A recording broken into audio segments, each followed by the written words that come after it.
SG Nation, this is the big day. We haven't done anything like this in like since I started my first year, so we're back in a talk show. I'm so excited. We're back with everyone knows town, our new edition, The Fish. Let's go. So excited to be a part of the family. Let's get right into it. So brief introduction, I would say is, so we lose Kenny Pickett. We replace him with Keaton Slovis. He is a great addition. You can't really get a better addition than Keaton Slovis. First season, he was, a future Heisman finalist. He broke out 30 touchdowns with around 9 interceptions. He was a guy that potentially is going to be a first-round pick. And he, the COVID season, the Pac-12 only played 5 games. He still played well last year. It was just a tough season with USC's really bad culture, and he kind of banged up. So, how do you guys feel about Keaton coming this season? I like him a lot. I feel like it's going to be a really good transition from Kenny Pickett to Keaton Slovis, and I think he'll put up really good numbers on this Pitt team that still has a very good wide receiving core, like a great supporting cast around him, including an entire offensive line that's returning and a stud tight end, Gavin Bartholomew. Heck yeah. So I think he'll be able to put up, dare I say, similar numbers to what Kenny Pickett put up last year. That's a hot take. Yeah, I don't know if he'll put up similar numbers, but we have to remember this guy is a player who was once projected to be a top 5 NFL draft pick, and he has a lot of potential. And like Duey said, the situation in USC last year, he got hurt, terrible coaching. It just was not a good culture to be a part of. This team that Pat Narduzzi has built, he has built it on the idea of a solid culture. Yes. And I think Slovis joining that culture is, frankly, the best thing that he could have done to further his career, in my opinion, especially with the weapons that we have coming in, like Konate Mugfield, Bob Means, and the ones that are still there, Jared Wayne, Gavin Bartholomew. And the running game, which I'm sure we'll get into later, is going to be very impactful as well. All right, let's talk about some of the offensive pieces. The thing I love is hog mollies, the whole offensive line. You got Carter Warren come back, top 3-round draft pick. You got Marcus Minor, a veteran from Maryland. This is his second year. You got Owen Drexel, he got better. Jay Crayle's been so solid for us, and Gabe Boyd got really better. And this offensive line, I think, is it's arguably the best offensive line. Everyone returned. Slovis comes in behind those guys. And also, we got 2 stud running backs. Remind me of when 2018, Darren Hall and Quadri Allison, and when we had Dion Lewis and Ray Graham. So, I'm super excited about our running backs in the offensive line and what we could maybe get back to what Pitt does, run the ball between great offensive linemen. That's exactly what I'm thinking. I think Pitt will have one of the best rushing attacks in the ACC. We don't have a guy like Sean Tucker that's an every down back, but we have a fantastic 1-2 punch. I think Izzy can get to those guys' level. I think he's so talented. Izzy Abanikanda, and let's not forget about Rodney Hammond. He's a fantastic running back. When he got work, he was very efficient. He had a very good yards per carry. He was very efficient with the ball. So I like them as a 1-2 punch.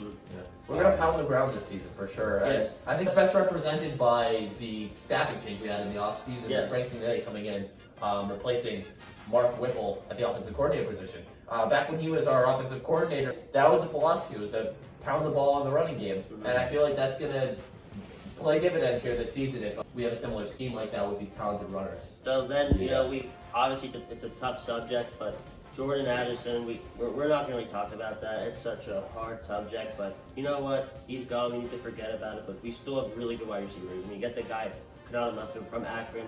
Jared Wayne has been such a good wide receiver for us the last 3 years. In 2019, when a lot of receivers had our drop issues, Wayne was one of the few who actually would catch the ball, get extra yards. Then we get Bub Beans, who's, I'm going to be talking about him a lot. This guy's lightning fast. Then we have other guys, Jalen Barden, Addison Copeland's a freshman that could get some work. We got Jaden Bradley. I think our wide receiver core is still pretty elite, in my opinion.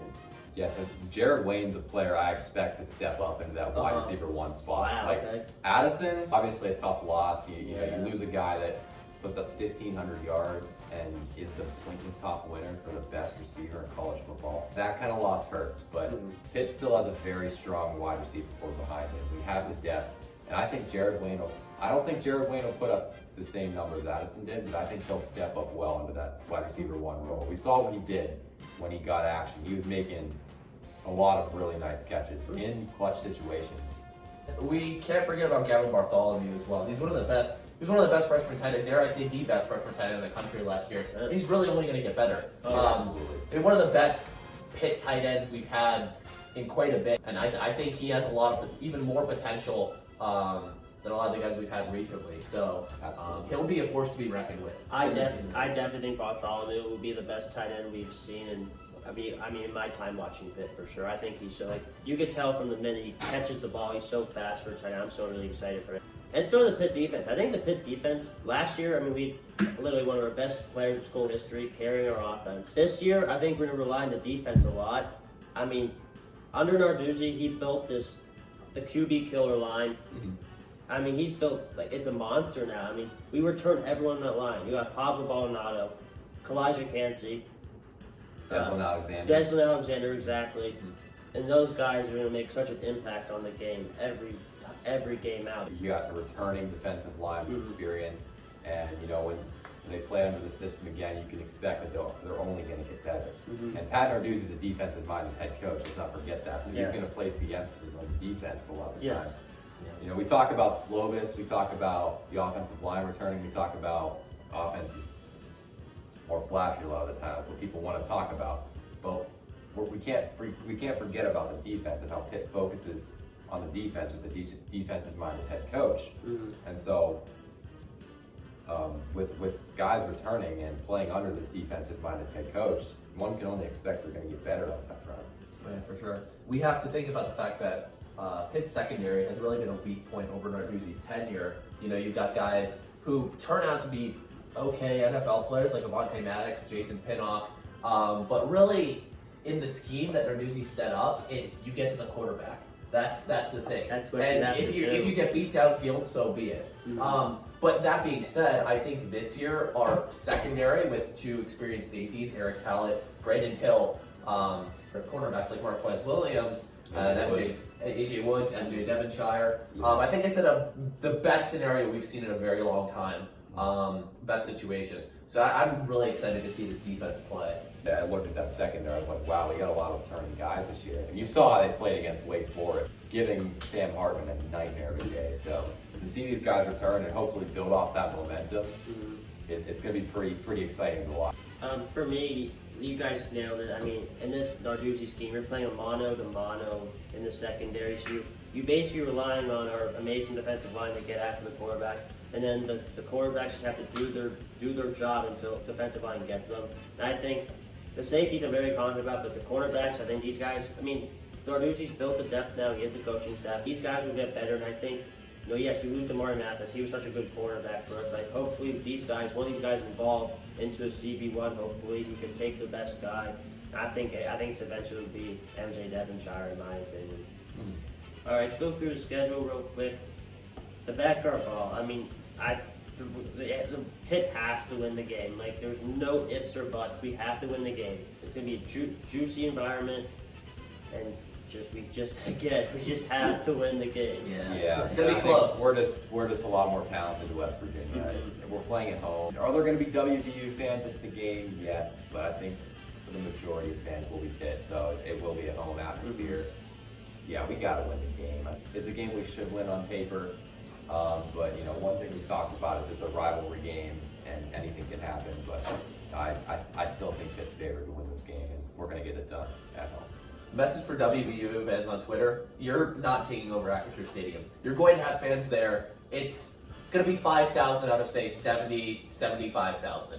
Really, I think there's an exaggeration of how many Mountaineer fans are going to make the journey and how significant the presence is going to be. It'll be felt, sure, it'll be felt. But I think the environment's going to be, you know, obviously mostly Pitt.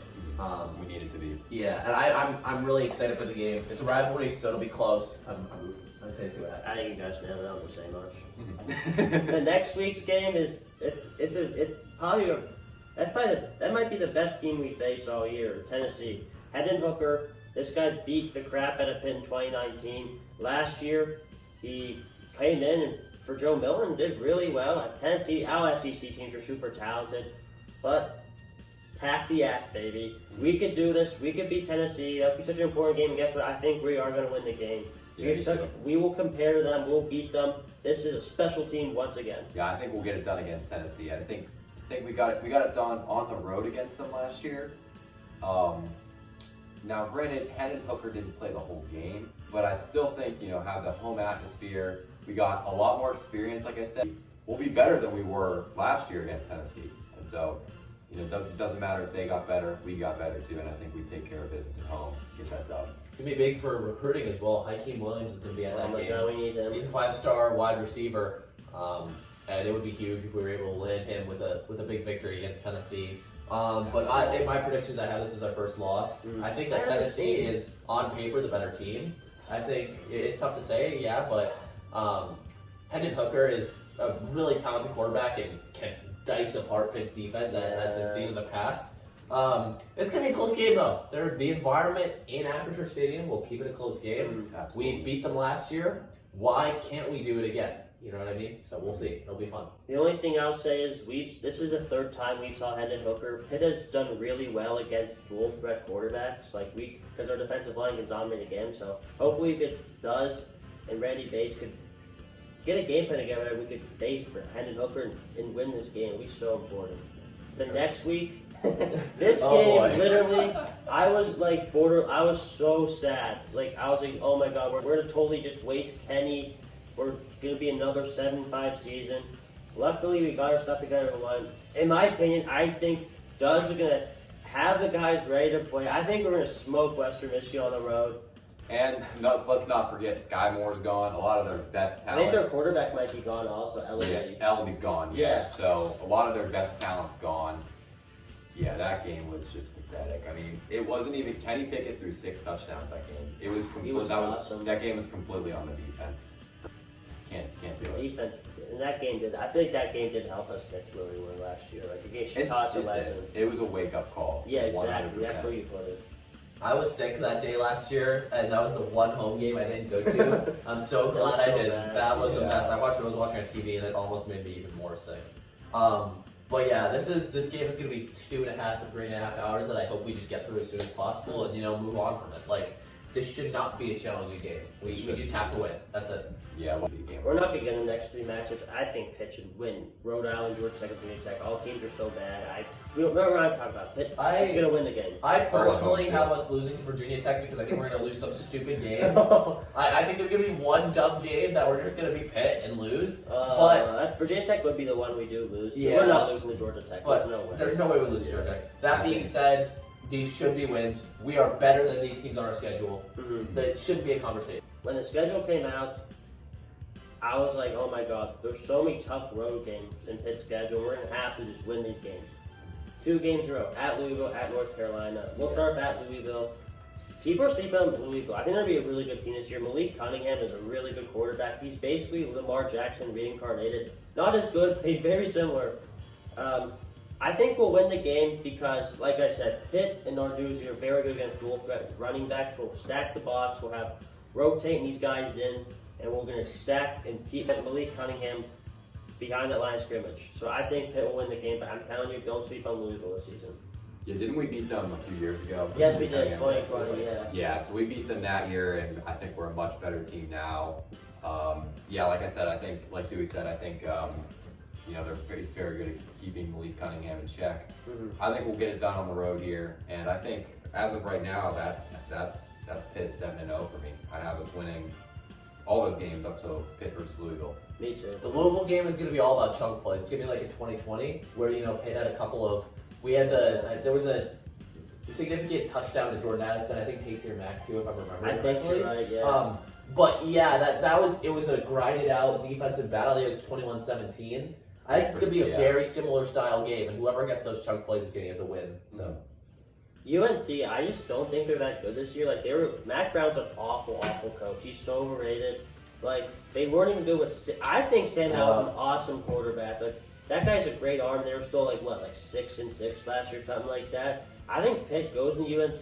The Pitt UNC curse is over. We go in the UNC, we win that game. A blowout. Not much else to say. Yeah, I don't like UNC this year. Who's even their quarterback? I don't think he's any good. I'm not even worried about them. Yeah, I think we go in and win this game against UNC. I do think it's going to be fairly close. I think his name was Larry Fedora. That's right. Yeah, I don't think it'll be necessarily an easy game here. I think UNC will be decent this year, but still, yeah, I think Pitt goes in and gets it done. All right. Okay, so we're not gonna talk about Syracuse. Like Syracuse is Blowout. an easy game. Like they're gonna be 2-10. Two straight blowouts there. Yeah. At, And at home. at Virginia, I've been telling these guys this. I think Virginia, their schedules really favors them. I think they could have a really surprising season. Like their coach was like Dabo's right-hand man, offensive coordinator, and Brendan Armstrong is like He's really good. good. He's He has good. weapons. I think Pitt's gonna lose that game. Yeah, I have Pitt losing as well. Yeah, like Virginia's really solid. I have a win there, but it's going to be very close. Yeah, Very I think close. people. Then Duke, like Duke's never lost to Duke before. Like I'm not worried about Duke. And we're at home. Knock on wood, knock on wood. Easy win. Then Thank you, Rich. at Miami. For the Coastal. For the Coastal, yeah. I think going into this game, Pitt's 10-1. I think Miami's going to be around 10-1 as well. Both teams, I think. Miami Here. scares me. It's going to be a toss-up. Van Dyke scares Okay. me. I have Miami either at 9-2 or I think I have them at 9-2 actually here. And yeah, I mean the winner wins the Coastal pretty much. So it's Van Dyke. He's a good quarterback, and I really do not like Miami. Yeah, I mean the way they act around like their sportsmanship is just awful. Like from what I've seen, and Keeps them. yeah, exactly. So I really just don't like Miami. I really want us to get this done. And I do think we are going to get it done. It's going to be a really tough road game. But I think we finally exercise our demons, or maybe the refs, as was the case last year. Clearly. Or Miami will cheat again. Yeah, I mean, I'm not even going to get into that. But the refs were terrible last So year. bad. We should have won the game. Yeah, it was still a safety. Yeah. I think Pitt's gonna have the Coastal already locked up before that game. I think Miami's gonna lose some stupid games, Yeah. and I think Pitt's locked up. I don't think we're gonna beat them because Miami's really tough.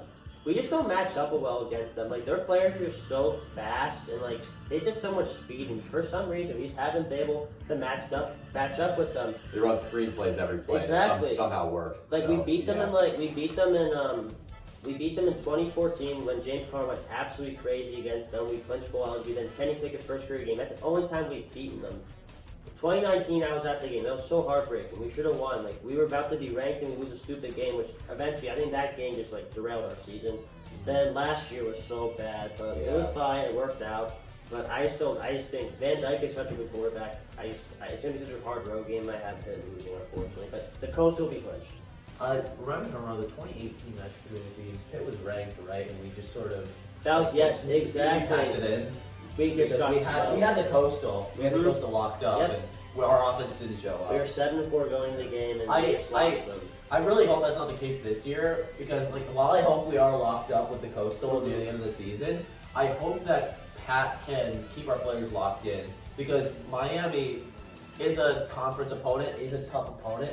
Even if we have the Coastal locked up and we don't have much else to play for, it's always best to keep in the mindset for of sure. being focused going into the ACC championship game.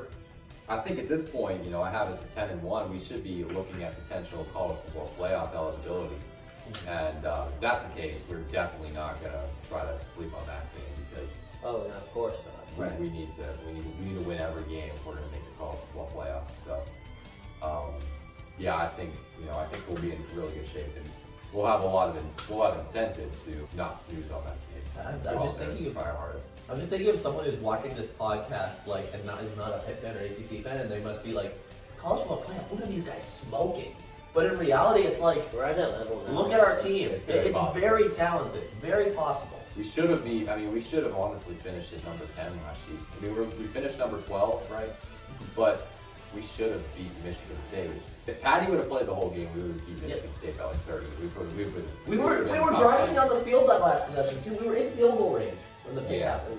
Yeah, and I mean it's if we win that game, we're top 10 to finish the season. So it's not unrealistic that with a lot of guys returning, more experience, it's not unrealistic to say we could potentially be looking at a college football playoff berth.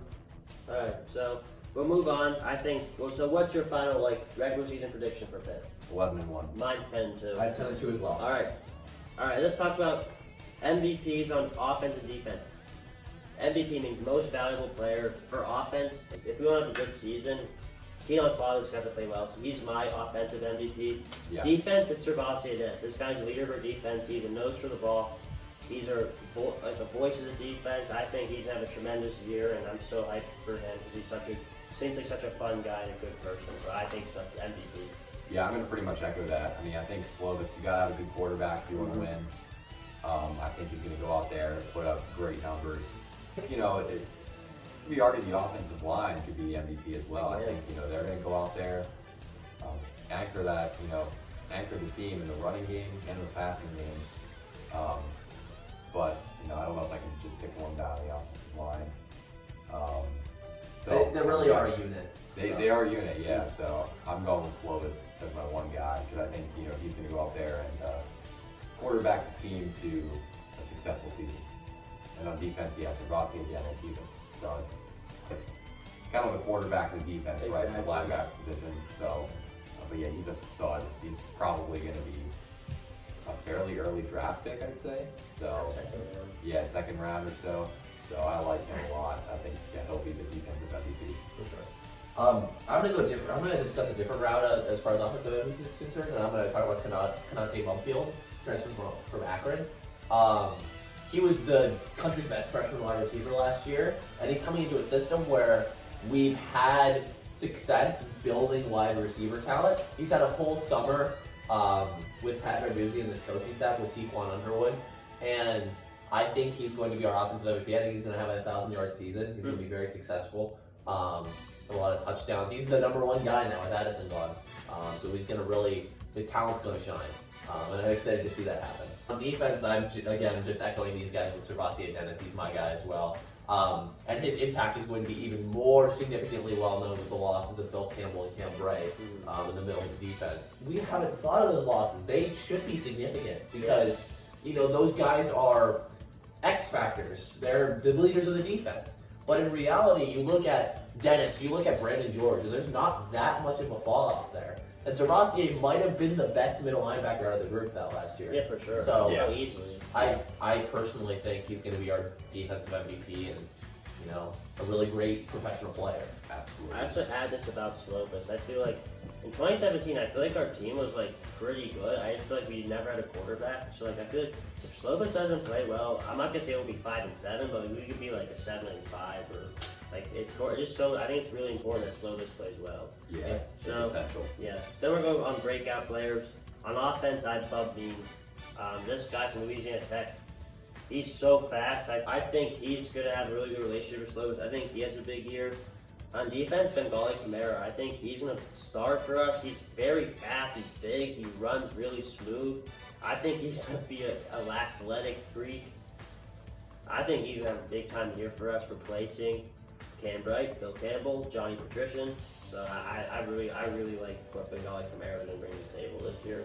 As far as mine go, I talked about this a little earlier, but I'm going with, on offense, Jared Wayne. I think he steps into that wide receiver role, and I like him a lot. So I'm going with Jared Wayne as my offensive, and then on defense, I like Deslin Alexander. I think he was a captain last year. He's a leader of the defense. I think captain again. Yeah, exactly. He's a captain again, and I think he'll step in and he'll really put up the production on the field. Comment about Deslin Alexander. This guy's been so good for us his whole Pitt career. In 2019, Rashad Weaver got hurt. Deslin Alexander goes right in, gets like he had close to 10 sacks that year. I really like that guy. I'm so happy I'm with you, Tom. I think he's having a great year for Pitt. For me, my sleepers, I've got Gavin Bartholomew on offense. Like all Pitt fans know him by now as the freshman wide receiver who took over that position and had a really solid season. But he's going to have a nationally recognized season, I believe. I think he's going to be a finalist for tight end of the year. He will score a lot of touchdowns in the red zone. I see him and I see Pat Fryermuth, and I see two very similar complexion, similar type of player. So I think he's going to be very good, and he's going to, in the professional scene in a couple of years be talked about. So, and on defense, Dayon Hayes. When he got an opportunity in the ACC championship game, he really made it shine. And I mean, obviously there's a big jam at that defensive line position with all that talent that you guys brought up earlier. But at the same time, when he gets his opportunity, he will make an impact. He'll make his name known. He's pretty fast for a defensive lineman. So He'd be a very solid rotational piece. yeah, for Very sure. good, yeah. We have just so much depth on the D line. Exactly. It's It's insane. important. We Yeah. keep rotating them in. All right, guys. It's all Hot part of take it. time. Rich, come up here. Yeah, Rich. Correct. All right, this is Rich. He's our hot take analyst for today. Rich, you've been a Pitt fan your whole life, just like me. What's your hot take for this year's Pitt season? For this year's, well, I'd like to start off with a couple of things. Mm-hmm. First, the backyard brawl. West Virginia's talking like they won the Big 12. Please. We're going to sell out the stadium. It's going to be all West Virginia. No. Stop. We're going to beat you by a metric ton. Obviously, week 1, it's going to be week 1 for the Stripes, too. So cut them some slack, please. They're trying their best. That should be directed more towards West Virginia. It's a Yeah, tough honestly, job. for sure. Like, yeah, Tough job.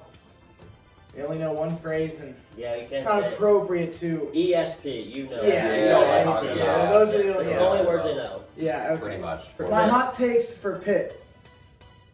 Elijah Cansey has a breakout year. He is a finalist for the Heisman Trophy. Oh. I love What a it. take. That is my hot take. Elijah Cansey He is so is good. powerful. He turns into Aaron Donald. He literally is Aaron Donald. Yeah. He's like he's He's a gonna have Aaron combination. Donald minus the 2 helmets. Aaron Donald and Jalen Twyman combination. Well, He that's is going to have a but very he's- good year. He's comparable. He's going to have a very good year. He's going to break out. Heisman finalist.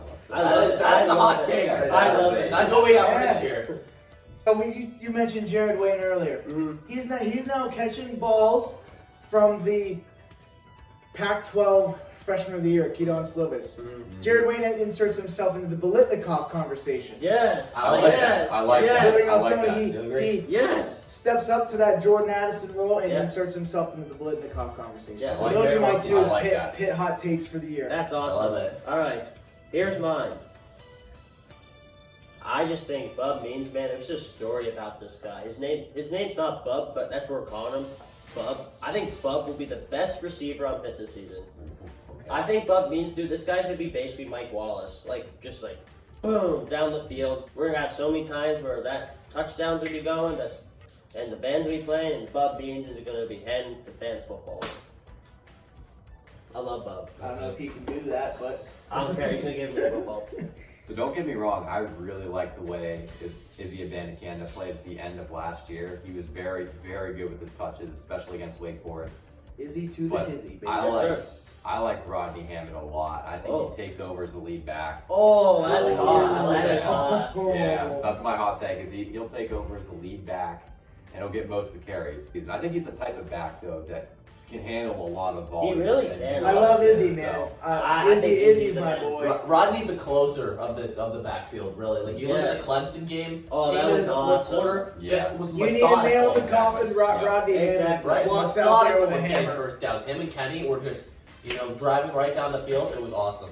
My hot take is with regards to our schedule and with our record. I could feasibly see us going 12-0 this season. Wow. We have 11 games where I think we're objectively the better team than our opponent. Tennessee's that exception. I think that's going to be a very important game at the beginning of the season. We could go 12-0. However, I think it'll be tough to win the ACC championship if we do. I don't want us to get too much confidence throughout the season. Go into this championship game thinking we're back here twice in a row. We're gonna come in, play like Clemson or NC State, a very talented team, whoever Right. it may be, Wake Forest maybe again, and just They won't be have Wake too much Forest. of our wits about us. Well, not with Sam Hartman, but Sam Hartman's without Sam Hartman. Sam Hartman's he's gone. But- so But yeah, I think if we do, I know this is crazy to say, if we go undefeated, watch out for that ACC championship. That could be a letdown. All right, so that's the wrap of the Pitt coverage.